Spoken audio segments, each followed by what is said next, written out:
दोस्तों, प्रश्नावली 2.2 class 10th प्रश्न क्रमांक 1 निम्न द्विघात व्यंजकों के शून्यक ज्ञात कीजिए और शून्यकों तथा गुणांकों के बीच संबंध की जांच कीजिए।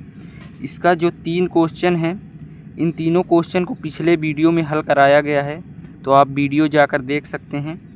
अब इस वीडियो में आपको प्रश्न क्रमांक 4, 5 और 6 इन सभी को हल करना है, तो वीडियो को ध्यान से अंत तक देखिएगा जिससे आपको समझ में आए। आपका जो ये चौथा सवाल है, ये है 4u² + 8u। ठीक है, इस प्रकार से ये आपका सवाल दिया है, तो इसको क्या करना होगा ध्यान से देखिएगा। 4u² + 8u, इसका पहले हमको गुणनखंड करना होता है। ठीक है, तो यहाँ लिखेंगे गुणनखंड करने पर। ठीक है, तो गुणनखंड करने के लिए 2 पद है, तो इसमें सीधा कॉमन ले लीजिए। 4u² + 8u कॉमन क्या होगा देखिए, 4 गुणे u प्लस यहाँ पर 8u है, तो 2 गुणे 4 गुणे u, तो चौको 8 होता है। अब देखिए इसमें कॉमन क्या है, 4 इसमें भी है और 4 इसमें भी, u इसमें भी है और u इसमें भी, तो 4u को हम बाहर कर लेंगे, तो यहाँ से क्या बचेगा, ध्यान दीजिएगा, u बचेगा प्लस 4u बाहर आ गया, तो यहाँ 2 बचा। ठीक है, अब इसका शून्यक निकालेंगे, तो शून्यक के लिए लिखेंगे शून्यक के लिए। ठीक है, शून्यक के लिए 4u = u + 2 = 0 करेंगे। ठीक है, तो 4u = 0 एक बार होगा, तो u का मान 0 आएगा, और u + 2 = 0 करेंगे तो u का मान आएगा -2। ये हमारे 2 शून्यक प्राप्त हुए। अब क्या करना होता है देखिए, शून्यकों तथा गुणांकों के बीच संबंध निकालना होता है। तो पहला निकालना है शून्यकों का योगफल, शून्यक का योगफल। ठीक, योगफल होता है अल्फ़ा + बीटा बराबर -b/a। ठीक है, अल्फ़ा + बीटा बराबर -b/a। अब देखिए अल्फ़ा + बीटा बराबर माइनस है, तो -b का मान क्या है, b का जो मान होता है वो यहाँ पर x का मान होता है, मतलब इसका मान 8u, इसका मान क्या है 8 है, मतलब u का गुणांक क्या है 8 है। a का मतलब होता है क्या, u² का गुणांक। ठीक, तो 4 हो गया, तो इससे भाग देंगे तो 2 आएगा, तो अल्फ़ा + बीटा बराबर -2 आ गया।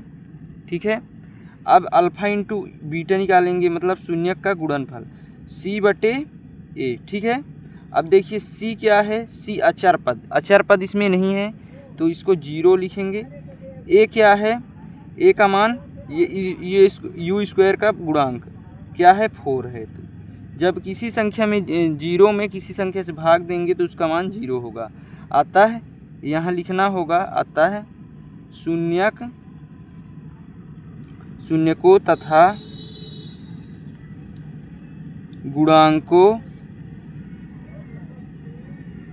के बीच संबंध की सत्यता की जांच हुई। इस प्रकार से ये आपका ये सवाल हो गया। आपका 5वां सवाल है t² - 15। अब इसको क्या करना है, इसको भी गुणनखंड करेंगे, तो इसके लिए क्या करना होगा ध्यान दीजिए। तो गुणनखंड तो इसका होगा नहीं, तो t² को हम t² रहने देते हैं, -15 को √15 का स्क्वायर कर देते हैं। क्यों, क्योंकि √15 गुणे √15 बराबर 15 होता है, इस बात को ध्यान दीजिएगा। ठीक है, इसलिए हम ऐसा कर दिए। अब देखिए यहाँ a² - b² का सूत्र लगेगा, तो क्या होगा t - 15 √t - t प्लस √15।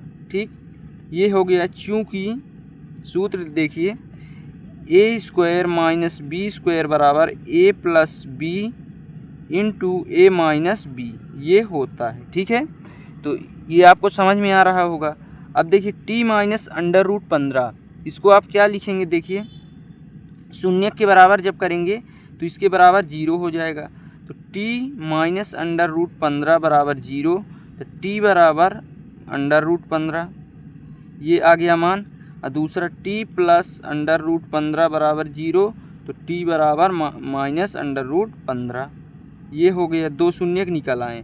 अब उसी प्रकार से हमको क्या निकालना था, यहाँ पर अल्फ़ा प्लस बीटा, शून्यकों का योग अल्फ़ा प्लस बीटा क्या होता है, माइनस बी बटे ए होता है।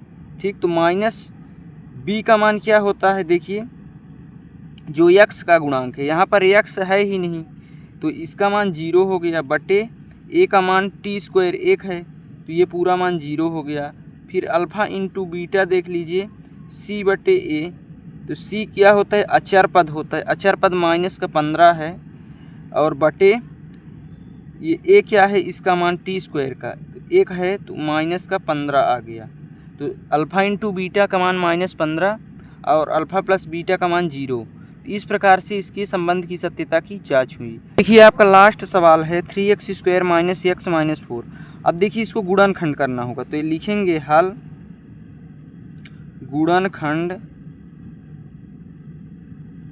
करने पर। ठीक है, इस प्रकार लिखना है। तो 3x² माइनस x माइनस 4 का गुणनखंड क्या करते हैं, पहले पद का अंतिम पद से गुणा, तो 3 चौको 12 माइनस हो जाएगा x का स्क्वायर। अब यहाँ माइनस का x है, तो ऐसी संख्या ढूंढना है कि गुण जोड़े घटाएं तो -x आए और गुणा करें तो -12 आए। तो यदि हम 4 -4 गुणे 3 करते हैं, तो 4 तिहाई 12 माइनस का आएगा, और 4 में 3 घटेगा तो -x आएगा। ठीक है, तो ये हमारा हो जाएगा। तो चलिए इसके स्थान पर हम क्या लिख लेंगे, -4x प्लस 3x। ठीक है, तो ये इसको लिखते हैं 3x² पहले से है, -x की जगह माइनस का 4x प्लस का 3x। ठीक है, इसको ऐसे हम कर लिए। तो ध्यान दीजिए, अब ये -4 में 3 घटेगा तो माइनस का x आएगा, माइनस का 4 ये है। अब इन दोनों में कामन देखिए क्या है, कामन कैसे लेंगे, देखिए 3x² माइनस 4x, इसमें कामन है x, तो x को हम कामन ले लेते हैं, 2x है यहाँ, तो यहाँ बचेगा 3x माइनस एक x बाहर आ गया तो 4 बचा, प्लस है तो प्लस।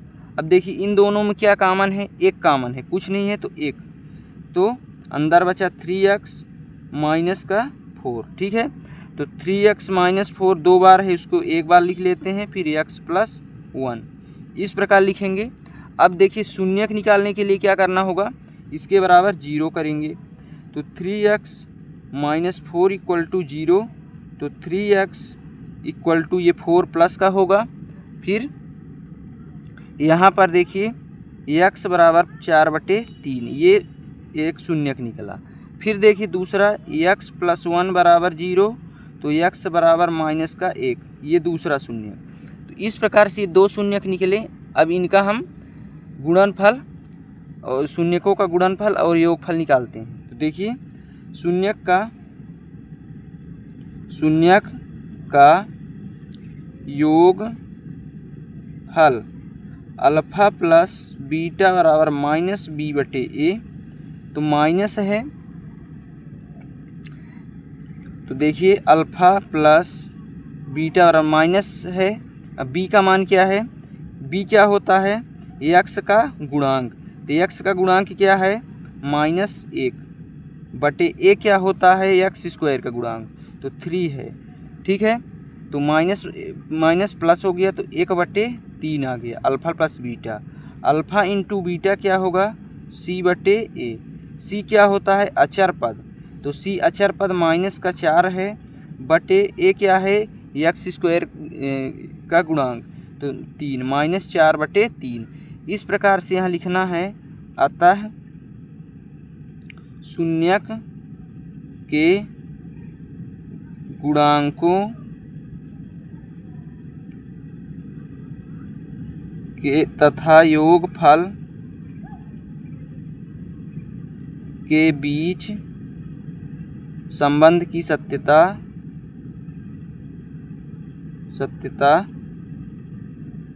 सिद्ध हुई। इस प्रकार से आपको लिख देना है, ठीक है ना। तो इस प्रकार ये आपको सवाल समझ में आया होगा। वीडियो को लाइक, चैनल को सब्सक्राइब कर लीजिएगा। धन्यवाद। जय हिंद।